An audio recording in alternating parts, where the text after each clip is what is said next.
Recently, disturbing reports have begun to surface, quietly at first, then louder, and now impossible to ignore. Investigations by platforms like New Lines magazine and coverage from Middle East Eye have pointed toward a troubling pattern inside the UAE. Many are now questioning the pattern of disproportionately targeting Shia Muslims. According to these reports, thousands of Pakistani nationals, many of them long-term residents, have been detained and deported. Some estimates suggest the number could be as high as 15,000 individuals, including thousands of families. These were not recent arrivals. Most of them are Pakistani Shias belonging to the labor class of Dubai. Many of those deported had worked for decades in the United Arab Emirates, where migrant remittances continue to be a vital source of foreign funds for Pakistan and income for families. Then suddenly, without warning, people were reportedly picked up from their homes, workplaces, and even public streets. No clear explanation or formal charges in many cases. Phones were confiscated and moved between detention centers like Al Awir. Some described harsh treatment, even strip searches, and then rapid deportation. Perhaps even more devastating, many were unable to access their own money, bank accounts frozen, savings locked, and people returned to their home countries empty-handed.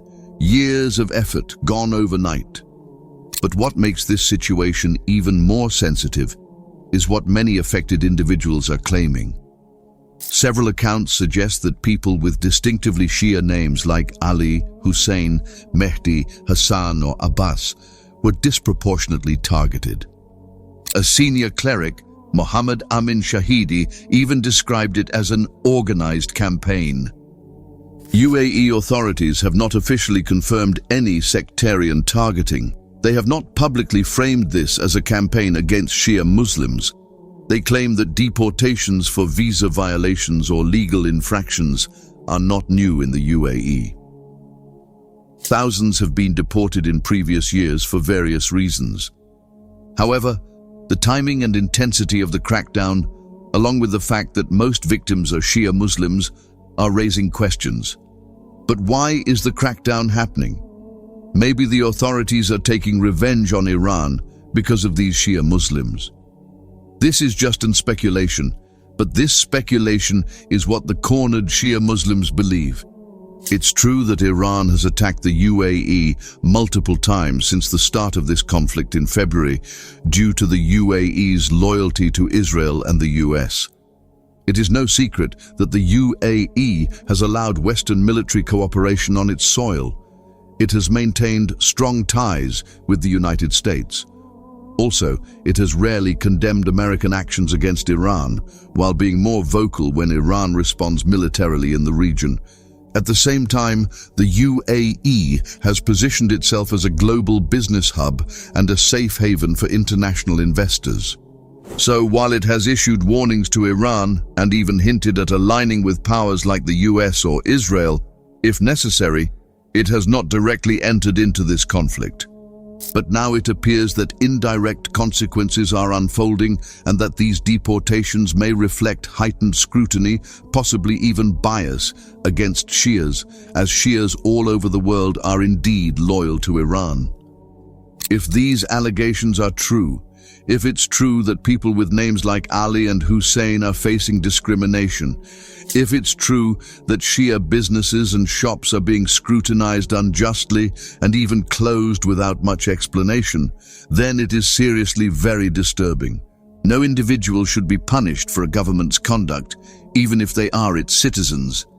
Forget about belonging to Iran's religious community while being a citizen of another country. Beyond politics, geopolitics, and regional tensions, there are human lives, families, and workers, people who had nothing to do with international conflicts.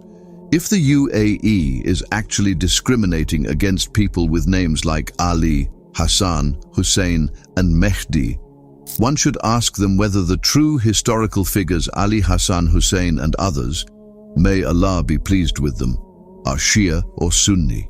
They were all Muslims. Also, do Sunni Muslims not maintain such names? If the UAE discriminates against Shias, it is unjust. If a Shia majority nation, such as Bahrain or Iran, discriminates against Sunnis, it is also unjust. It has always been an injustice regardless of the era, but now that our unity is critical to our existence, it is the ultimate duty of all Muslims to unify and forsake sectarianism. Because if any community, Shia or Sunni, is being wronged, it is not a sectarian issue, it is a justice issue. And justice in Islam is not negotiable. As Allah says, "Believers, be upholders of justice and bearers of witness to truth for the sake of Allah, even though it may be either against yourselves or against your parents and kinsmen, or the rich or the poor, for Allah is more concerned with their well-being than you are. Do not then follow your own desires, lest you keep away from justice.